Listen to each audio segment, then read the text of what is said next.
നമസ്കാരം. കോൺഗ്രസിൻ്റെ രാഷ്ട്രീയം എല്ലാ കാലത്തും ഗ്രൂപ്പ് കളിയുടെ രാഷ്ട്രീയം തന്നെയാണ്.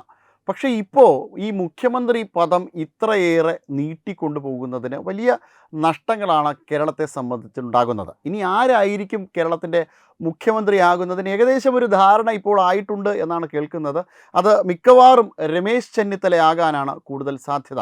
കാരണം കെ സി വേണുഗോപാലിനെ സംബന്ധിച്ചിടത്തോളം കെ സി വേണുഗോപാലിന് എം എൽ എമാരുടെ പിന്തുണയുണ്ട്, പാർട്ടിയുടെ നേതാക്കന്മാരുടെയൊക്കെ പിന്തുണയുണ്ട്. എങ്കിലും അവിടെ പ്രിയങ്ക ഗാന്ധിയുടെയൊക്കെ നിർണായകമായ ചില ഇടപെടലുകൾ ഉണ്ടായിട്ടുണ്ട് എന്നാണ് കേൾക്കുന്നത്.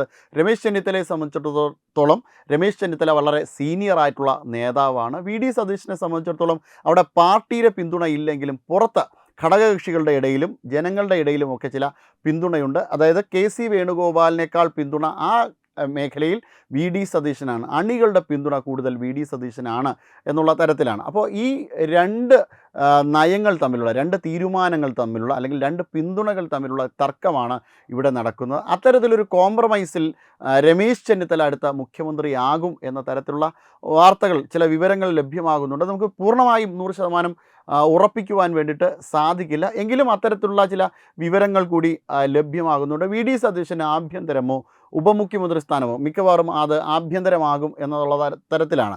അങ്ങനെയാണ് ചില വിവരങ്ങൾ നമുക്ക് അറിയാൻ കഴിയുന്നത്. അന്ന് പുറത്തേക്ക് ഇറങ്ങി വരുന്ന സമയത്തും, അതായത് ചർച്ച കഴിഞ്ഞതിന് ശേഷം, ഡൽഹിയിൽ ചർച്ച കഴിഞ്ഞതിന് ശേഷം പുറത്തേക്ക് ഇറങ്ങി വരുന്ന സമയത്തും അവരുടെ ബോഡി ലാംഗ്വേജിൽ നിന്നും ഇത് തന്നെയാണ് നമുക്ക് വായിച്ചെടുക്കുവാനായിട്ട് സാധിച്ചിട്ടുള്ളത്. രമേശ് ചെന്നിത്തല അടുത്ത മുഖ്യമന്ത്രി. രമേശ് ചെന്നിത്തലയെ സംബന്ധിച്ചിടത്തോളം രമേശ് ചെന്നിത്തലയ്ക്ക് ദീർഘനാളത്തെ, ഇവരുടെ എല്ലാവരേക്കാളും, അതായത് വി ഡി സതീശനേക്കാളും ഒക്കെ ദീർഘനാളത്തെ ഒരു അനുഭവ പരിചയം കേരളത്തിൻ്റെ നിയമസഭയുമായിട്ട് ബന്ധപ്പെടുത്തിയുണ്ട്. നേരത്തെ തന്നെ ആഭ്യന്തര വകുപ്പ് കൈകാര്യം ചെയ്തിട്ടുള്ള ആളാണ്. അത്തരത്തിൽ വലിയ ദീർഘനാളത്തെ ഒരു എക്സ്പീരിയൻസ് ഉണ്ട്. KPCCയുടെ പ്രസിഡൻ്റായിരുന്നു.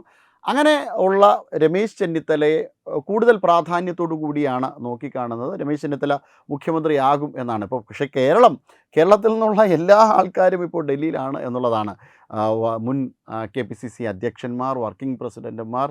ഇനി കേരളത്തിൽ KPCCയിൽ നിന്ന് ആരെങ്കിലും ഉണ്ടോ, അല്ലെങ്കിൽ DCCയിൽ നിന്ന് ആരെങ്കിലും ഒക്കെ ഉണ്ടോ എന്ന് എണ്ണി നോക്കേണ്ടി വരും. അത്രമേൽ സാന്നിധ്യം ഡൽഹിയിലുണ്ട് എന്നാണ്. ഓരോരുത്തരും അവരവരുടെ നേതാക്കന്മാരെ തിരഞ്ഞെടുക്കുവാനുള്ള തിരക്കിലാണ്. എങ്കിലേ അവരെ മന്ത്രിസ്ഥാനത്തേക്കും MLA സ്ഥാനത്തേക്കും ഒക്കെ കൊണ്ടുവരികയുള്ളൂ.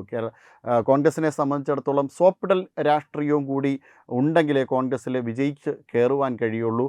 അപ്പോൾ അത്തരത്തിൽ സോപ്പിട്ട് ഇപ്പോൾ കെ സി വേണുഗോപാലിനെ എന്തിനാണ് MLA മാരെല്ലാവരും കൂടെ പിന്തുണയ്ക്കുന്നത് എന്ന് ചോദിച്ചാൽ, അഖിലേന്ത്യാ ജനറൽ സെക്രട്ടറിയാണ് കെ സി വേണുഗോപാൽ. എന്തെങ്കിലും ചില നീക്കങ്ങൾ നടത്തിയാൽ രാഹുൽ ഗാന്ധിയുടെ അടുത്ത ആളാണ്. അതുകൊണ്ട് തന്നെ സ്വാഭാവികമായും കെ സി വേണുഗോപാലിനെ പിണക്കിയാൽ ഇനി തങ്ങൾക്ക് പിടിച്ചു നിൽക്കുവാൻ കഴിയില്ല എന്ന് അവർക്കറിയാം. അതോടൊപ്പം തന്നെ മുതിർന്ന നേതാക്കന്മാരെ ഇപ്പോൾ വിളിച്ചു വരുത്തിയിട്ടുണ്ട്. കെ മുരളീധരനെ വിളിച്ചു വരുത്തിയിട്ടുണ്ട്. തിരുവഞ്ചൂർ രാധാകൃഷ്ണനെ വിളിച്ചു വരുത്തിയിട്ടുണ്ട്. ഇവരിൽ നിന്ന് അഭിപ്രായം ആരായുന്നത് മറ്റുള്ള ആൾക്കാരെ പോലെ ബയാസ്ഡ് ആയിരിക്കില്ല, മറ്റുള്ള ആൾക്കാരെ പോലെ അധികാരത്തിന് വേണ്ടിയിട്ട് അഭിപ്രായങ്ങൾ മാറ്റി പറയില്ല എന്നാണ് കേൾക്കുന്നത്. അതുകൊണ്ടാണ് ഇവരെ വിളിച്ചു വരുത്തിയത്. പക്ഷേ എന്തായിരിക്കും സംഭവിക്കുവാൻ പോകുന്നത് എന്ന് ഇനി മാത്രമേ അറിയുകയുള്ളൂ. പക്ഷേ ഏറെക്കുറെ രമേശ് ചെന്നിത്തലയാകാനാണ് കൂടുതൽ സാധ്യത. തിരുവഞ്ചൂരിൻ്റെയൊക്കെ പിന്തുണ രമേശ് ചെന്നിത്തലയ്ക്കാണ്. കാരണം കൂടുതൽ അനുഭവ പരിചയം രമേശ് ചെന്നിത്തലയ്ക്ക് ആയതുകൊണ്ട് തന്നെ രമേശ് ചെന്നിത്തലയെ ഇപ്പോൾ വിളിക്കുകയും അദ്ദേഹത്തെ മുഖ്യമന്ത്രിയാകാൻ ഇപ്പോൾ രണ്ടുപേരും അതിനെ അനുവദിക്കും എന്നുമാണ്. അതോടെ വി ഡി സതീശനോടൊപ്പം തന്നെ കെ സി വേണുഗോപാലും അത്തരമൊരു തീരുമാനത്തെ അനുകൂലിക്കും എന്നാണ്. അതുകൊണ്ട് തന്നെ രമേശ് ചെന്നിത്തല അടുത്ത മുഖ്യമന്ത്രി എന്ന തരത്തിലുള്ള വാർത്തകളാണ് നമുക്ക് ലഭ്യമാകുന്നത്. ഇത് കോൺഗ്രസിൽ മാത്രം നടന്ന ഒരു സംഭവമായിട്ടൊന്നും നമുക്ക് വിലയിരുത്തുവാൻ കഴിയില്ല. 2006 ഇടതുപക്ഷത്തെ സംബന്ധിച്ചിടത്തോളം സമാനമായ രീതിയിലുള്ള പ്രശ്നമുണ്ടായിരുന്നു. അന്ന് VS അച്യുതാനന്ദന് സീറ്റ് നിഷേധിച്ചത് ഇടതുപക്ഷ പാർട്ടികളായിരുന്നു. കമ്മ്യൂണിസ്റ്റ് പാർട്ടിയായിരുന്നു, CPM ആയിരുന്നു. അതിനുശേഷം VS അച്യുതാനന്ദനെ ജനകീയ സമരത്തിലൂടെയാണ്, അല്ലെങ്കിൽ പാർട്ടി പ്രവർത്തകരുടെ സമരത്തിലൂടെയാണ് VS അച്യുതാനന്ദന് സ്ഥാനാർത്ഥിത്വം ലഭിക്കുന്നതും പിന്നീട് മുഖ്യമന്ത്രിയാക്കുന്നതുമൊക്കെ.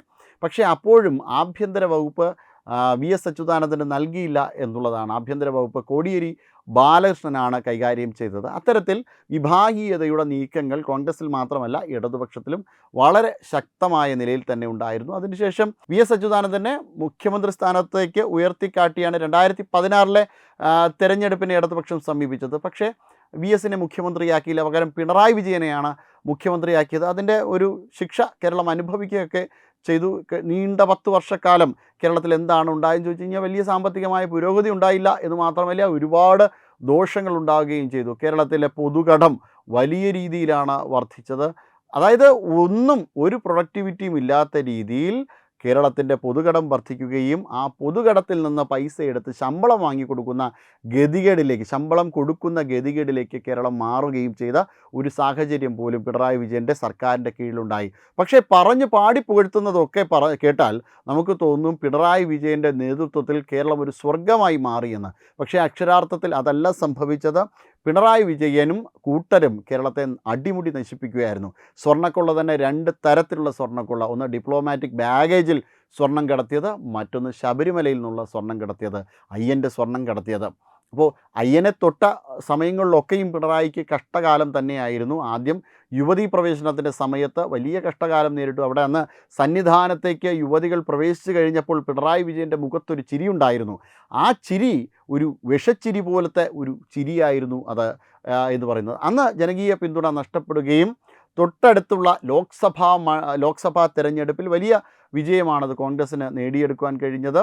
അത്തരത്തിൽ വലിയ തിരിച്ചടികൾ കമ്മ്യൂണിസ്റ്റ് പാർട്ടിക്കുണ്ടായി അയ്യപ്പനെ തൊട്ടുകളിച്ചതിൽ നിന്ന്. അതിനുശേഷം 2024 തെരഞ്ഞെടുപ്പ് എത്തിയപ്പോഴും ഇതേ സമാനമായ രീതിയിൽ തന്നെയാണ് ജനം ചിന്തിച്ചത്.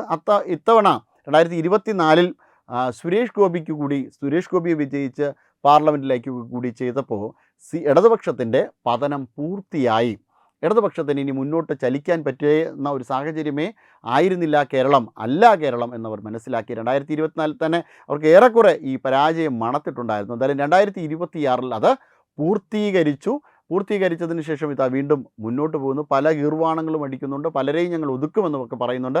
പക്ഷേ ഒന്നും നടക്കാൻ പോകുന്നില്ല എന്നുള്ളതാണ് വാസ്തവം. ഇരട്ടച്ചക്കൻ്റെ കാരണഭൂതൻ്റെ ചില തള്ളുകളൊക്കെ കേട്ടിരിക്കാനുള്ളൊരു സമയം കേരളത്തിന് കിട്ടിയില്ല എന്നതൊഴിച്ചാൽ വലിയ മാറ്റങ്ങളില്ലെങ്കിലും ചെറുതായിട്ടെങ്കിലും മാറ്റങ്ങൾ ഉണ്ടാകുമെന്നതാണ് കേരള ജനതയുടെ ഒരു പ്രതീക്ഷ. എന്താണെങ്കിലും ഇനി കണ്ടു തന്നെ അറിയേണ്ടിയിരിക്കുന്നു. പക്ഷേ ഇവരുടെ ഒരു സ്വഭാവം വെച്ച് നോക്കിയാൽ ഇതിലും വലിയ അഴിമതിയാണ് പിന്നീട് കേരളത്തിൽ ഉണ്ടാകാൻ പോകുന്നത്. പ്രത്യേകിച്ചും സ്ത്രീകൾ ചില പ്രോജക്റ്റുകളുമാക്കി വരുമ്പോഴത്തേക്കും അത്തരത്തിലൊരു നല്ല അനുഭവമല്ല സ്ത്രീകൾക്ക് ലഭിക്കുന്നതെന്നാണ് മുൻകാല ചെയ്തികളിൽ നിന്ന് മനസ്സിലാക്കാൻ കഴിഞ്ഞിട്ടുണ്ടായിരുന്നത്. അതായത് സരിത നായരെ പോലുള്ള ആൾക്കാർ വലിയ കുറ്റമാണ് കോൺഗ്രസിൻ്റെ നേതാക്കന്മാർക്ക് നേരെ നടത്തിയത്.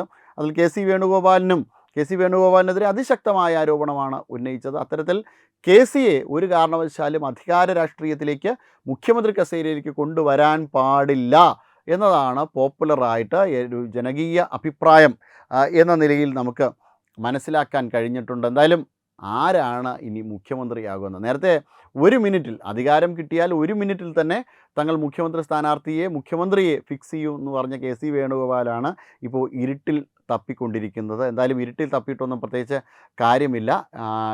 കോൺഗ്രസിൽ നിന്ന് രമേശ് ചെന്നിത്തല മുഖ്യമന്ത്രിയാകും എന്ന തരത്തിലാണ് ഇപ്പോൾ നമുക്ക് വാർത്തകൾ അറിയാൻ കഴിയുന്നത്. എന്തായാലും ഇത്തരത്തിൽ ഇനി എന്തൊക്കെ സംഭവിച്ചാലും ഇപ്പോൾ ഉണ്ടാകുന്ന ഒരു നാണക്കേടിന് വലിയ മാറ്റമൊന്നും ഉണ്ടാകാൻ പോകുന്നില്ല. ഈ ഒരു അധികാര വടംവലി കോൺഗ്രസിൽ നിന്ന് ഒരു പരിധി വരെയെങ്കിലും കുറയ്ക്കുവാൻ കഴിഞ്ഞാൽ മാത്രമേ ഇതിൽ നമുക്ക് എന്തെങ്കിലും തരത്തിലുള്ള നേട്ടമുണ്ട് എന്ന് പറയാൻ പറ്റുള്ളൂ. കാരണം ഇനിയും മുന്നോട്ട് പോകുമ്പോഴും ഈ തരത്തിലാണ് അധികാര വടംവലി നടത്തുന്നതെങ്കിൽ എന്തിനാണ് ഇവർ തെരഞ്ഞെടുപ്പിൽ മത്സരിക്കുന്നത്? കുറച്ചുകൂടി കാഴ്ചപ്പാടുള്ള ആൾക്കാർ വേണ്ടേ ഇവിടുത്തെ മുഖ്യമന്ത്രിയാകുവാൻ എന്നുള്ള സംശയമാണ് സാധാരണക്കാരൻ്റെ മനസ്സിൽ ഇവരെക്കുറിച്ച് ഉണ്ടാകുവാൻ പോകുന്നത്. എന്തായാലും ഇവർ നടത്തുന്ന ഈ നീക്കങ്ങളൊന്നും തന്നെ ഹൈക്കമാൻഡിനും ഇഷ്ടപ്പെടുന്നില്ല, ജനങ്ങൾക്കും ഇഷ്ടപ്പെടുന്നില്ല. എന്തായാലും കെ സി വേണുഗോപാൽ എന്ന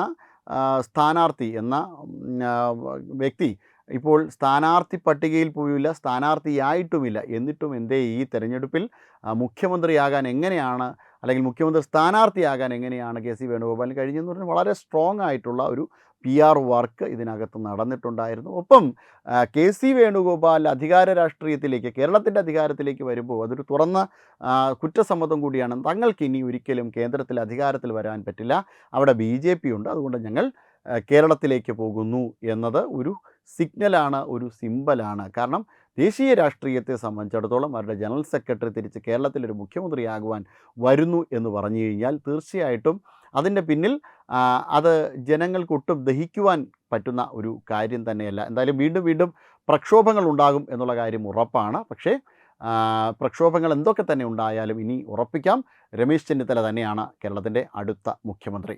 വെബ് ഡെസ്ക് തത്വമയി ന്യൂസ്. വിട്ടുവീഴ്ചയില്ലാത്ത നിലപാടുകളുമായി ദേശീയതയുടെയും സമാജത്തിൻ്റെയും ശാക്തീകരണത്തിനു വേണ്ടി തത്വമയിയുടെ ജൈത്രയാത്ര തുടരുകയാണ്. യൂട്യൂബിൽ മാത്രം തത്വമയിക്ക് 10 ലക്ഷം സബ്സ്ക്രൈബേഴ്സിലേക്ക് എത്താൻ ഏതാനും ചുവടുകൾ മാത്രമാണ് ബാക്കി. മറ്റ് സോഷ്യൽ മീഡിയ പ്ലാറ്റ്ഫോമുകളിലും തത്വമയിയുടെ നിറസാന്നിധ്യം തുടരുകയാണ്. ഈ അവസരത്തിൽ ഞങ്ങൾക്ക് നിങ്ങളോടുള്ള അഭ്യർത്ഥന ഞങ്ങളോടൊപ്പം നിൽക്കുക എന്നുള്ളതാണ്.